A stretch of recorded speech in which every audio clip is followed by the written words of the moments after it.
అమ్మ ఇక ప్రతిరోజు ఆ రోజు యొక్క విశిష్టతను చాలా చక్కగా వివరంగా తెలియజేస్తారు. మరి నేటి విశిష్టత ఏంటి? నేటి వైశిష్యంలో భాగంగా ఓ చిన్న మోరల్ స్టోరీ తెలుసుకుందాం. అంటే కొన్నిసార్లు మనకి సమస్యలు ఎలా ఉంటాయంటే చాలా పెద్దగా అనిపించి అది ఎంతవరకు మనం సాధించగలం చేయగలమా లేదా అనుకున్నప్పుడు మనం ఏ రకంగా ఆలోచిస్తే సమస్యకి పరిష్కారం దొరుకుతుంది అన్న విషయాన్ని కూడా ఒక చిన్న కథ రూపంలో మనం ఇక్కడ తెలుసుకోవడానికి ప్రయత్నం చేద్దాం. ఇక్కడ ఒకానొక ప్రదేశంలో ఒక మహారాజు ఉంటారు. ఆయన చాలా చక్కగా ప్రజల్ని పరిపాలిస్తూ అందరి యొక్క నుంచి అందరూ కూడా ఆయన చాలా చక్కగా అభిమానిస్తారు అన్నమాట. ఇంత చక్కటి మహారాజు లేరు, ఈయనలాంటి వ్యక్తి పరిపాలన మనందరూ ఆనందంగా ఉంటాం అనుకుంటూ అందరూ ప్రజలు చాలా సంతోషంగా ఉంటారు ఆ రాజ్యంలో. అయితే ఆయనకి పిల్లలు ఉండరు. ఆయన ఏం చేస్తాడంటే పెద్దవాడు అయిపోతాడనమాట. తను ఏమనుకుంటాడంటే సరే ఇప్పుడు నాకు ఎలాగూ సంతానం లేదు, నాకు గనక సంతానం లేకపోయినా ఎవరన్నా నా యొక్క వారసుడిగా ఎవరినో ఒక వ్యక్తిని నేను ప్రకటించాలంటే తగిన విధంగా టెస్ట్ చేసి దాని పరంగా చెప్దాం, పోనీ నాకు తెలిసిన విధానంలో ఈ రకంగా ఒక టెస్ట్ చేద్దాం అనుకుని ఆయనకు ఒక ఆలోచన వస్తుంది. వెంటనే ఏం చేస్తాడంటే ఆ రాజ్యం అంతా కూడా దండోరా వేయిస్తాడనమాట. అంటే ఏమనంటే ఈ మహారాజు గారి యొక్క సక్సెసర్ అంటే ఆయన యొక్క వారసుడిగా రాజ్యాన్ని చేపట్టడానికి ఒక మంచి వ్యక్తిని చూడడానికి ప్రయత్నాలు జరుగుతున్నాయి కనుక దానికి విధంగా ఆయన ఒక టెస్ట్ పెడతారు. ఆ టెస్ట్లో కనుక ఎవరైతే పాస్ అవుతారో వారికి ఒక మంచి బహుమానంగా అక్కడ ఉండే ఒక విల్లా లాంటిదో ఒక చక్కటి రాజసౌధం లాంటిది ఇస్తారు. అలాగే వారిని చక్కగా రాజు యొక్క వారసుడిగా ప్రకటిస్తారు అన్నట్టుగా చెప్తే అన్ని రాజ్యాల నుంచి అంటే ఆ ఒక్క రాజ్యం నుంచే కాకుండా వేరే వేరే ఆ చుట్టుపక్కల రాజ్యాల నుంచి కూడా చాలామంది వస్తారు అనమాట. రకరకాల వాళ్ళందరూ యువకులందరూ కూడా వస్తారు. దీంట్లో ఏంటో పోటీలో పాల్గొందాం.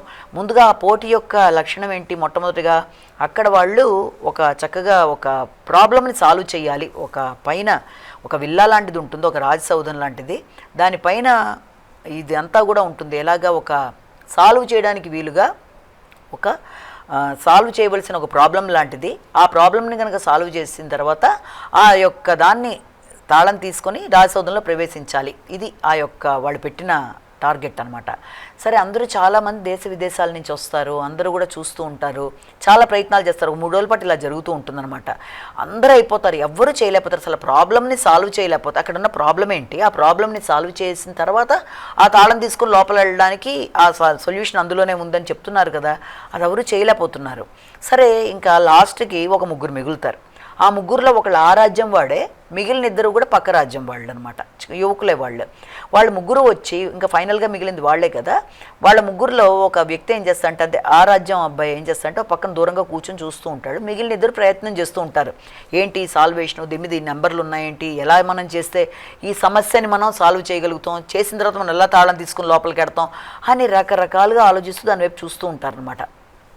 ప్రయత్నం చేస్తూనే ఉంటారు. ఈ లోపల మహారాజు అక్కడికి వచ్చి ఇక్కడ ఒక్కడే కూర్చున్న అబ్బాయిని దగ్గరికి పిలిచి సరే అందరూ కూడా ప్రయత్నం చేస్తున్నారు, నువ్వేంటి ఇంకా ప్రయత్నం చేయకుండా అలా కూర్చున్నావేంటి అని అడిగితే ముందు వాళ్ళని చేయనియండి, వాళ్ళు అయిపోయిన తర్వాత నేను చేస్తాను, లాస్ట్కి నేను ఎడతాను, ముందు వాళ్ళని ప్రయత్నం చేయమని చెప్పండి, చేస్తున్నారు కదా చూస్తున్నాను వాళ్ళు ఏం చేస్తున్నారని. సరే అంటే మళ్ళీ వెళ్ళిపోయి తన యథాప్రకారం ఎక్కడి నుంచి లేచి వచ్చాడో అక్కడే కూర్చుంటాడు అబ్బాయి. వీళ్ళు చేస్తున్న దాన్ని చూస్తూ ఉంటాడనమాట. ఇక వాళ్ళు సాయంత్రం దాకా నాన్న హైరాణ పడతారు, ఎన్ని రకాలుగానూ శ్రమ పడతారు. అది వాళ్ళ ప్రాబ్లమ్ని సాల్వ్ చేయలేరు. తర్వాత వాళ్ళు ఆ యొక్క ప్రాబ్లం సాల్వ్ చేయలేపారు, తాళాన్ని తీయలేపారు, అంటే ఆ యొక్క గృహాన్ని ఓపెన్ చేసి లోపలికి వెళ్ళలేపారు. ఇదంతా అయిపోతుంది, ఇంక వాళ్ళు కూడా వదిలేసారు, అయిపోయింది. తర్వాత ఇక లాస్ట్కి మిగిలింది ఈ అబ్బాయి కదా, ఇతన్ని మరి ఇక నువ్వు లాస్ట్కి ఉన్నావు వచ్చేస్తావా అని అడుగుతారు. ఇక రాజుకి అందరి మీద నమ్మకం పోతుంది. ఇంతమంది 3 రోజులు బట్టి చేస్తున్నారు, ఎవరితోనూ ఏమీ కాలేదు. ఇక ఈ లాస్ట్ అతను ఇంకేంటంటే కొంచెం అసంతృప్తి కూడా ఏర్పడిపోతుంది, ఇంకెవరు లేరులే అన్న బాధ వస్తుంది ఆయనకి. అప్పుడు ఏం చేస్తా అంటే ఈ అబ్బాయిని పిలిస్తే మరి నువ్వు చేస్తావా నువ్వు కూడా అంటే నేను ప్రయత్నం చేస్తానని చెప్పొచ్చి ఒక నిమిషం చూసి దాన్ని పైనుంచి కిందాక చూసి అదంతా చూసి తర్వాత దాని తలుపుని ఇలా తోస్తాడు. చాలా ఈజీగా తలుపు ఓపెన్ అయిపోతుంది. అందరూ ఆశ్చర్యపోతారు, అదేంటి మేము పైన కింద పడి కొట్టుకుంటున్నాం, పక్కన చూస్తేనేమో దాని మీద తలుపు మీద అంతా కూడా రకరకాలుగా ప్రాబ్లం ఉంది, ఆ ప్రాబ్లం ఏంటో కూడా నువ్వు చదవకుండా ఏమీ చెయ్యకుండా ప్రాబ్లం సాల్వ్ చేయకుండా అంత ఈజీగా తలుపు ఎలా తెరిచేసావు, నువ్వు నీకు అంత ఈజీగా ఎలా సాల్వ్ చేసేసావు అని అడుగుతారు. అడిగితే అదే ప్రశ్న రాజుగారు కూడా అడుగుతారు, నువ్వు ఎలా చేయగలిగావు, నువ్వు అంత ఈజీగా ఎలా ఉందంటే ఏముందండి సింపులే ఇది, ఎందుకంటే ఇప్పటిదాకా ఇక్కడ కూర్చున్న వాళ్ళందరూ ఇక్కడికి వచ్చిన వాళ్ళందరూ కూడా ఏం చేస్తున్నారంటే వాళ్ళందరినీ నేను అబ్జర్వ్ చేస్తున్నాను, నాకు ఎందుకో అనిపించింది ఇందులో ఏమీ లేదు, సమస్య ఏం లేదు, ఊరికే అలా నెంబర్లు వేశారు మీరు నాకు అనిపించింది, అందుకని చెప్పి వీళ్ళందరూ చేసిన విధానాన్ని గమనించి ఇలా ఎందుకు ట్రై చేయకూడదని చెప్పి నేను దాన్ని అలా చేశాను, దాంట్లో ఏ రకమైన ప్రాబ్లము లేదు, సాల్వేషన్ అనేది దానికోసం అంత ఆలోచించక్కర్లేదు. మామూలుగా తలుపు తీసే ఉంది, దాన్ని మన దగ్గరికేసి ఉండం బట్టి వేసి ఉందనుకుని దానికి ఏదో తాళం ఉందని మనం అనుకుంటున్నట్టుగా అక్కడ ఉంది, కానీ అది కాదేమో అని నాకు అనిపించి నేను ఇలా ప్రయత్నిస్తాను. ఆయన చాలా ఆనందపడతాడు. సరే అని ముందు చెప్పినట్టుగా అబ్బాయికి ఆ యొక్క రాజసౌధాన్ని ఇచ్చేసి తర్వాత అబ్బాయిని తన యొక్క వారసుడిగా ప్రకటిస్తాడు. నిజ జీవితంలో కూడా మనం చూసినట్లయితే ఇక్కడ మన నిజ జీవితానికి కనుక ఇలాంటి విషయాలు అప్లికబుల్గా చేసుకున్నట్లయితే సాధారణంగా ఏదైనా ఒక సమస్య ఎదురైనప్పుడు ఫస్ట్ మనం టెన్షన్ పడిపోతాం. అది చాలా పెద్దగా కనబడుతుంది. మనం దాన్ని చూసే కొద్దీ ఇంకా ఇంకా పెద్ద అయిపోతూ ఉంటుంది. సాల్వ్ చేద్దాం అనుకున్నప్పటికీ ఇది మన చేతుల్లో పని కాదు, ఖచ్చితంగా కష్టంగానే ఉంటుంది, మనం చెయ్యలేమని ముందర ఆలోచించుకునే వాళ్ళు కూడా చాలామంది ఉంటారు.